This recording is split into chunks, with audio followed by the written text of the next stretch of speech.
Okay, students, so here we are going for your doubts on question number 8, which are there in the form of journal entries, and we are going to take your doubts here. हम आपके doubts लेंगे. बताइए क्या doubts है बेटा? Last transaction, Sanjay become insolvent, record only 50 paisa in a rupee as final settlement from him. Very good. Sanjay को हमने बेचा था बेटा कहीं पे, देख लीजिए, चेक कर लीजिए. पहले संजय को क्या बेचा था वो ढूंढना पड़ेगा हमें. ये देखिए, sold goods to Virat and company है 6th को. संजय को हमने कब बेचा है? Invoice goods to Sanjay 60,000 on 30th. ये इनवॉइस का मतलब क्या होता है बेटा? इनवॉइस मतलब सोल्ड, इनवॉइस मतलब बिल्ड. बिल्ड मतलब क्या किया आपने? आपने उसको सेल किया. संजय को गुड्स आपने सेल किए 60,000 के. कैसे सेल किए बेटा? कैश या क्रेडिट? 30th का ट्रांजैक्शन देखो, कैश बेचा या क्रेडिट बेचा? Transaction is silent about cash and credit. Name of the party is provided, hence it is assumed on credit basis. So account number 1 which is impacted. आपने credit में अगर किसी को बेचा तो पहला अकाउंट जो इंपैक्टेड होता है बेटा, पहला अकाउंट बोलिए, इट इज संजय अकाउंट. बराबर है क्या? And second sales account. बराबर है क्या online students? One is Sanjay account, another is sales account. बताइए, Sanjay account real, nominal, personal? Personal. And sales is nominal. Journal entry क्या बनेगी? Debit the receiver, credit all incomes and gains of the business. Journal entry is for 30th, it is Sanjay account debit to sales account. Sanjay account debit to sales account. Narration being goods sold on credit, 60,000 debit, 60,000 credit. इसमें कोई doubt है क्या बेटा? Online offline, any doubt students into this one? इसमें कोई दिक्कत है किसी को? All are getting this one, right? चलिए आगे चलते हैं. अब 31st को दूसरी एंट्री है, संजय रिटर्न गुड्स ऑफ ₹10,000. तो पहली एंट्री करेंगे. एंट्री करके बताओ ये तीनों, या ऐसे एक्सप्लेन किया तो चलेगा? ऐसे डायरेक्ट चलेगा? तो ये एंट्री क्या बनी बेटा? यहां पे लिख देता हूं, which account is debited? Sanjay. Which account is credited? Sales. बराबर है. तो ये बनी एंट्री आपकी 30th की. हाँ, अब चलते आगे. आगे का बताइए, आगे हमें कहां पे जाना है बेटा? आगे जाना है हमें 31st पे. Sanjay return goods. फिर से संजय ने गुड्स रिटर्न किए, मतलब पहला अकाउंट कौन सा आएगा? संजय अकाउंट. किसने गुड्स रिटर्न किए? संजय ने. और संजय को आपने बेचे या खरीदे? उससे आपने बेचे थे. अब संजय वापस कर रहा है, मतलब क्या हुआ? सेल्स रिटर्न अकाउंट और रिटर्न इनवर्ड अकाउंट. और मैंने बोला है, जब भी परचेस रिटर्न या सेल्स रिटर्न आता है, जब भी परचेस रिटर्न या रिटर्न आउटवर्ड आता है, सेल्स रिटर्न या रिटर्न इनवर्ड आता है, तो हमें मेथड कौन सी लेनी है? मॉडर्न मेथड लेनी है. आसान हो जाता है. क्यों? Sanjay account is what? आपने संजय को बेचा, mean Sanjay is liable to pay back to you, to your business. So Sanjay आपका क्या हुआ? संजय आपका हुआ डेटर. डेटर मतलब आपका असेट. संजय ने कितना देना चाहिए था? 60,000. 30 तारीख के ट्रांजैक्शन के हिसाब से 60,000 देना था, लेकिन 31 को उसने 10,000 के गुड्स रिटर्न दे दिए. मतलब आपके डेटर बढ़े या कम हुए?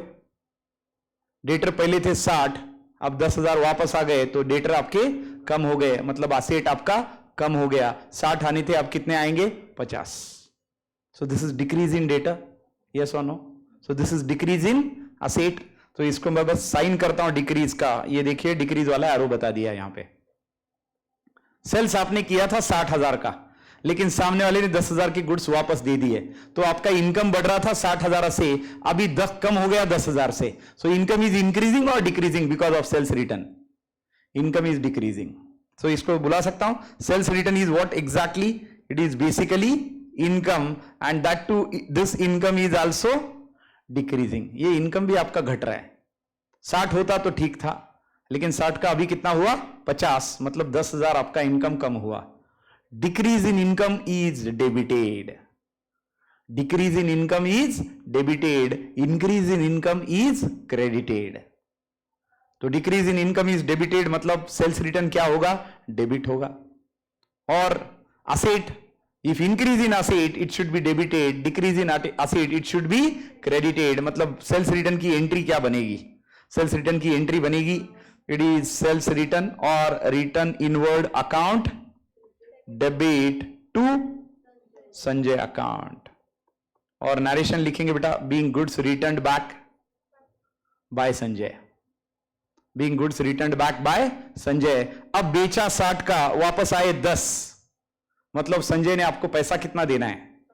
50,000 रुपए उससे आने हैं. आने कितने हैं संजय से? 50,000. लेकिन क्या बोल रहा है आखिरी वाला transaction? Sanjay become insolvent. Insolvent मतलब वो बैंकरप्ट हो गया, मतलब उसके एसेट कम है और लायबिलिटी ज्यादा है, मतलब वो डूब गया, कर्जे में डूब गया. डूब गया मतलब कर्जे में डूब गया. अब उसको पैसे देने के लिए उसके पास नहीं है. तो Sanjay become insolvent and recover only 50 पैसा इन रुपी. और वो कितना रिकवर कर पा रहा है बेटा? 50 पैसा रिकवर कर पा रहा है. 50 पैसा 1 रुपए में, मतलब जितना उससे आना था उससे आधा ही वो दे पाएगा. 1 रुपए में से 50 पैसा मतलब क्या हुआ? 50% is recovered and 50% is not recovered. अब नॉट रिकवर्ड मतलब क्या है? Bad debts. The amount which is not recovered from the customer is called as bad debts. So account number 1 which is impacted here. आधा आपको पैसा मिलेगा, बराबर है क्या? आधा आपको पैसा मिलेगा मतलब क्या? Cash account. आधा हम डूब गए सनम, है ना? Bad debts account. Very good. तो आधा आया, आधा डूब गया. और किसने डुबाया?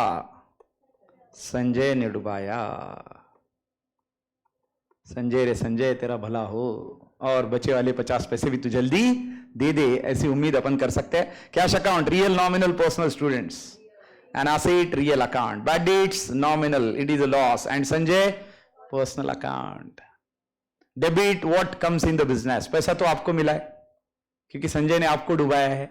आधा दिया, आधा डुबाया. Debit what comes in the business. तो संजय को कैश को डेबिट करेंगे, sorry. Bad debts debit all expenses and losses of the business. इसको भी डेबिट करेंगे. और debit the receiver, credit the giver. अब बात आती है अमाउंट, कितना? तो आना कितना था? 50,000. आया कितना? आधा, मतलब आया 25,000. So cash account debit 25,000. Cash account debit 25,000. Bad debts account debit 25,000. To Sanjay account 50,000. Narration, being 50% amount is recovered as the debtor has become insolvent. Being only 50% amount recovered as the debtor has become insolvent. Debtor insolvent होने की वजह से सिर्फ 50% amount आपकी recover हो पाई, बाकी 50% आपके डूब गए. फिर से जर्नल एंट्री बोल रहा हूं बेटा. Cash account debit 25,000, bad debts account debit 25,000, and obviously you can say that to Sanjay account 50,000, being 50% amount is only recovered and rest is bad dates, or being 50% amount is recovered as debtor become insolvent. Done. अब बताइए, और कोई doubt है बेटा तो आप जरूर बता सकते हैं. Yes students, any other doubt please?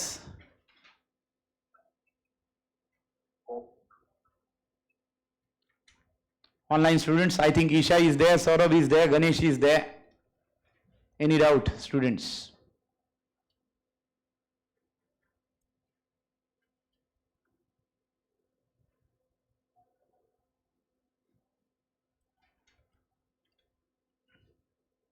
और कोई डाउट है बेटा बताइए. सर 5th क्वेश्चन में फर्स्ट ट्रांजैक्शन. अब मैंने कब का पूछा था कि 5th में कोई डाउट है क्या? ये कॉपी किया सबने? 5th का तो हमने उसी दिन लिया, तो परसों नहीं था क्या बेटा? नहीं था सर. हाँ, तो एक मस्त काम करो, YouTube पे जाओ, दीपक वकरानी सर्च करो और लेक्चर नंबर 23 और 24 देख लो, और ऐसे डांडा मारना बंद करो पहले, ठीक है? वो 23-24 में आपको 5th वाला फर्स्ट ट्रांजैक्शन जरूर मिल जाएगा बेटा, सब कुछ मिल जाएगा. 5th वाला फर्स्ट मिलेगा मेरे ख्याल से. उसमें 6th वाले में भी कोई डाउट आया था. हाँ, 6th वाला भी फर्स्ट मिलेगा उसमें. 5th वाला फर्स्ट मिलेगा, 6th वाला फर्स्ट मिलेगा, 6th वाला थर्ड भी मिलेगा. तो ऐसी सारी चीजें लेक्चर नंबर 23 और 24 यूट्यूब पे जाओ, मेरा नाम सर्च करो और उस पर देख लेना बेटा. Okay okay sir. यस. आगे 8th का फर्स्ट. ओके 8th का फर्स्ट बता देता हूं. Sold 1000 shares for rupees 100 each and paid brokerage 1% and amount credited to our account. हमने शेयर्स बेचे कितने? 1000. अब ये कोई सी तो कंपनी के होंगे. कितने में बेचा एक शेयर? 100 रुपए में. और हमने ब्रोकरेज कितना पे किया? 1%. Brokerage is the charge which is paid to the broker for either buying or selling your shares in your demat account. Demat account मतलब इलेक्ट्रॉनिक अकाउंट होता है जहां पे आप शेयर बाय करेंगे तो प्लस होते हैं, क्रेडिट होते हैं, और सेल करेंगे तो डेबिट होते हैं, मतलब माइनस होते हैं. तो आपने शेयर बेचे बेटा, और शेयर बेचे और आपके बैंक अकाउंट में ये अमाउंट आ गया. तो what are the accounts impacted? Number 1, पैसे कहां पे आए? बैंक अकाउंट में आ गए. Very good. क्या बेचा आपने? शेयर्स बेचे. शेयर्स को मैं बुला सकता हूं it is your investment account? Yes or no? It's your investment account. Started business वगैरह बोला है क्या? नहीं बोला है. Sold 1000 shares for rupees 100 each, paid brokerage 1% and amount credited to your account. So दूसरा अकाउंट क्या लेंगे? बेटर है बेटा, ये बेटर है. दूसरा अकाउंट ले लो, इन्वेस्टमेंट अकाउंट. शेयर्स अकाउंट ले लो तो चल जाता है, लेकिन फिर कंपनी के अलग अलग नाम दिए तो फिर वो भी लिखना पड़ेगा. Shares of Infosys, shares of TCS, shares of DMart, shares of Airtel, Reliance industries limited, ऐसे लिखते बैठना पड़ेगा. उससे बेटर क्या है? Investment account. क्योंकि आपकी इन्वेस्टमेंट है, की तो डेबिट और बेची तो क्रेडिट. और तीसरा अकाउंट आएगा ब्रोकरेज अकाउंट. पूरा पैसा मिला क्या? नहीं, कुछ काटा. कितना काटा? 1%. कितने शेयर बेचे बेटा? 1000 शेयर्स ऑफ रुपीज 100 ईच, मतलब कितना पैसा मिला? लेकिन 1 लाख मिला क्या? नहीं. 1 लाख में से 1% आपने दिया किसको? ब्रोकर को. ब्रोकर को आपने ब्रोकरेज दी, मतलब आपके लिए क्या हुआ? Expenditure. Debit all expenses and losses of the business, मतलब ब्रोकरेज आपका नॉमिनल अकाउंट है. बराबर है क्या? आपने एक्सपेंडिचर दे दिया, ब्रोकरेज दिया. कितना दिया? 1 लाख का 1%, मतलब 1 लाख के 2 जीरो काटो, 1000 रुपए बच गए.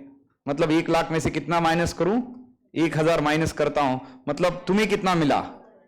99,000. मतलब बैंक में कितना आया? 99,000. और इन्वेस्टमेंट का कितना आया? इन्वेस्टमेंट तो 1 लाख आया. इन्वेस्टमेंट का तो 1 लाख आया, उसमें से 1000 रुपए आपने ब्रोकरेज पे किया. Bank account is personal account. Am I right? Investment account is real account. So debit the receiver, credit the giver. तो बैंक तो रिसीवर है, बैंक को डेबिट करना पड़ेगा. लेकिन बैंक में कितने आए? 99,000. Bank account debit 99,000, brokerage account debit 1000, to investment account 1 lakh. So bank account debit 99,000, brokerage account debit 1,000, and to investment account 1 lakh, being shares sold and brokerage paid at 1%. Being shares sold and brokerage paid at 1%. बताइए कोई doubt है क्या बेटा? Are you getting everybody? फिर से entry repeat कर रहा हूं. Bank account debit 99,000, brokerage account debit 1,000, to investment account 1 lakh, being shares sold and brokerage paid at 1%. Ganesh, Isha, कोई डाउट है बेटा? बताइए. Any doubt here?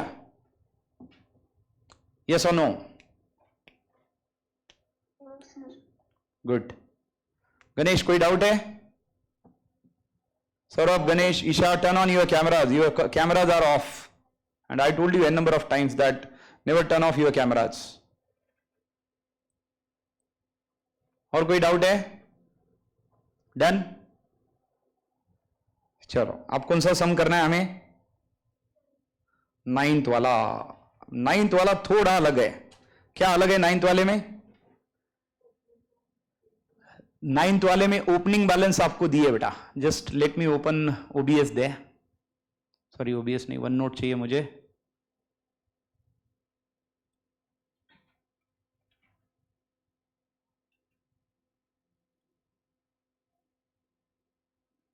ये देखो, हमारा बराबर ओपन हो जाता है.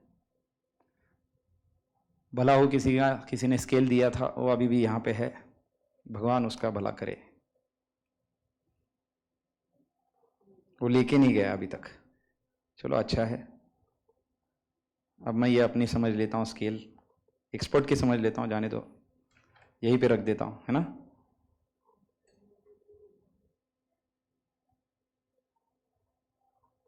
चलिए बेटा बताइए क्या दिया है ट्रांजैक्शन। तो पहला ट्रांजैक्शन आपको बता रहा हूं कि जब भी ऐसे बैलेंसेस दिए तो क्या करने का, पहले आइडेंटिफाई करने का कि ये बैलेंसेस किसके हैं, असेट के हैं या लायबिलिटी के हैं। देखिए चेक कीजिए और बोलिए मुझे। Yes, tell me the balances are of assets, liabilities और what exactly there. Let me show you the sum again. Sum बताता हूं, ये देखिए, बस इसको मिनिमाइज किया तो सम दिख जाएगा। ये देखिए क्या क्या बेटा, cash at bank, am I correct to say it as an asset? Then debtors is an asset. Debtors में राम है, डेटर्स में राम है, रहीम है, ये दोनों आपके क्या है, डेटर्स है, मतलब इनको आपने बेचा है, पैसे इनसे आने बाकी है। तीसरा स्टॉक है और चौथा बिल्डिंग है। कैन आई से ऑल दीज आर असेट्स, बराबर है। And assets should have debit balances. Increase in asset is debited, decrease in asset is credited, increase in liability is credited, decrease in liability is debited। इसका मतलब asset का balance debit होता है और liability का balance होता है credit. तो ये सबको डेबिट लिखूंगा। क्रेडिट बैलेंसेस दिए बेटा, देते टाइम ही बोले क्रेडिट बैलेंसेस किसके किसके, सन्ड्री क्रेडिटर, आपकी लायबिलिटी है कितनी है, स्वप्ना 20,000, रोहित 30,000, बैंक लोन 50,000। ऊपर टोटल करो, 80,000 कैश एट बैंक, 20,000 आपका क्या है, 80,000 is your cash at bank, 20,000 is your first data, 30,000 is your second data, 30 plus 20 is 50 plus 80 is 130, 130 plus stock 55 का 185, 185 और बिल्डिंग 150 की, 150 और 185 3,35,000, 3,35,000 टोटल असेट्स। और टोटल लायबिलिटी कितनी है, 1 लाख, मतलब डिफरेंस है। और ये डिफरेंस हम कहां पे ट्रांसफर करेंगे, टू कैपिटल अकाउंट। क्यों, बिजनेस ऐसे ऊपर से गिरी वाली एंटिटी थोड़ी है, कुछ ना कुछ तुम्हें भी देना पड़ेगा। ये डिफरेंस है क्रेडिट में, क्रेडिट का difference is always adjusted to capital account when such entry is given. Do remember everybody, ऐसी एंट्री जब भी दी जाती है बेटा तो याद रखना है जो डिफरेंस रहेगा क्रेडिट साइड में असेट और लायबिलिटी में से माइनस करके। और याद रखिए हमने एक इक्वेशन लिया था, total assets minus outsiders liability is equal to capital. Total assets minus outsiders liability is equal to capital, याद है ना।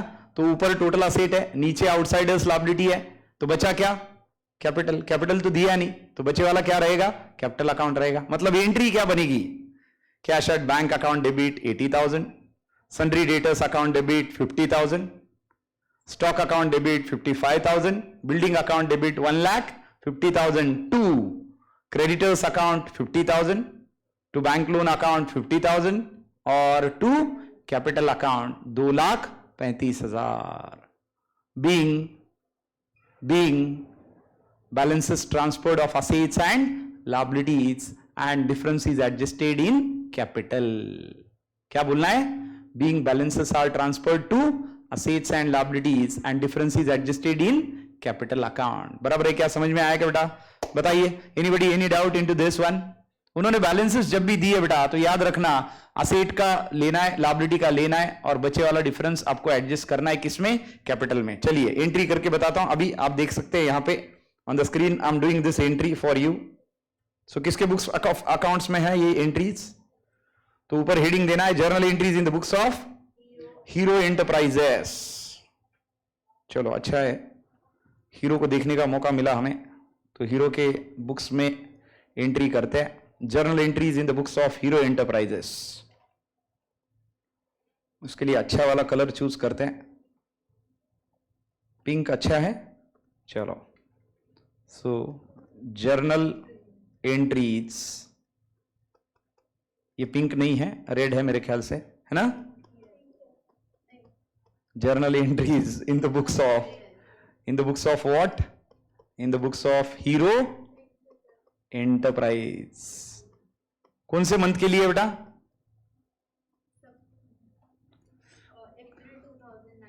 अप्रैल 2019। So let me write it down here, date, सबसे पहले डेट आएगा, फिर पर्टिकुलर्स, उसके बाद LF, that is ledger folio, page number. Next is debit amount and next to that is credit amount. तो ये सारा इसमें है डेबिट और क्रेडिट. चलिए, और ये कौन से महीने का है? अप्रैल 2019. तो यही पे एडजस्ट कर दिया मैंने इसको. आप बताइए 1 अप्रैल की जर्नल एंट्री सबसे पहले कौन सा अकाउंट है? Debit, cash at bank account, cash at bank account debit. दूसरा सन्ड्री डेटर्स अकाउंट डेबिट. तीसरा सन्ड्री डेटर्स चल जाएगा बेटा, राम रहीम को डेटर्स ही बताना है आपको. तीसरा स्टॉक अकाउंट. चौथा बिल्डिंग अकाउंट.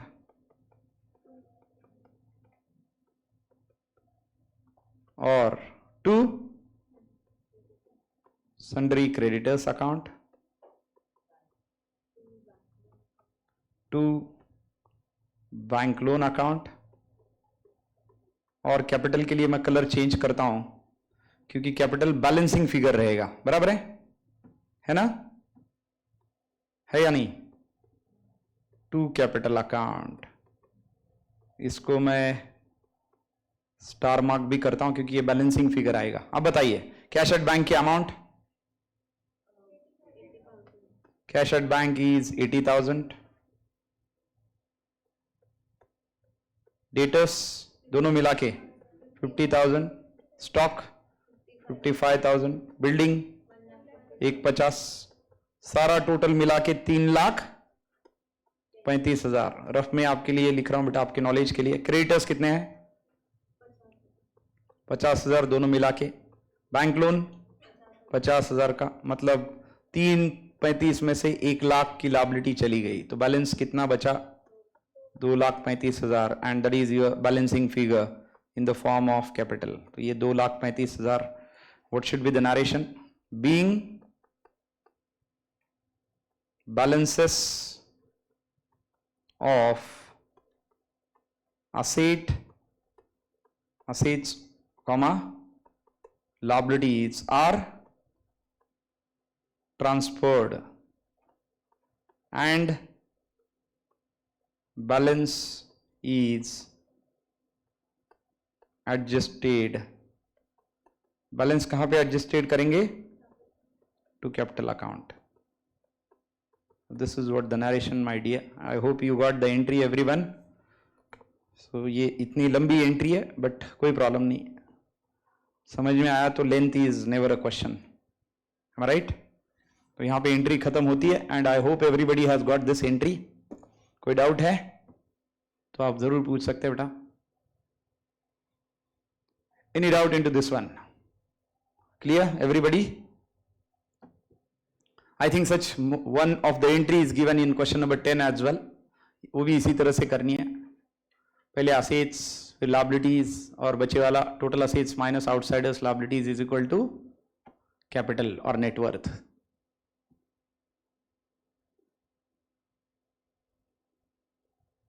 सौरभ, ईशा, गणेश, कोई डाउट है?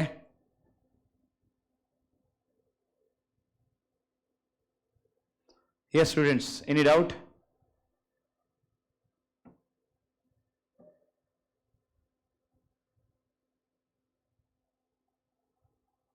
So can we say all sums are done then?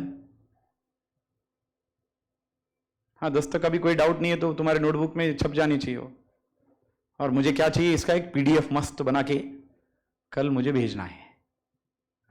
यानी 10 के 10 आंसर का PDF बनाने का. PDF कैसे बनाते हैं पता है ना? वो तो तुम बहुत होशियार हो उसमें. वो कौन सा एप्लीकेशन डाउनलोड कर लेने का? एडोब वाला, एडोब PDF. फोटो खींचते रहने का, वो अपने आप ऐड करते रहता है आगे और आखिरी में उसका एक PDF बन जाता है. सब के सब आ जाएंगे 10 के 10 कल.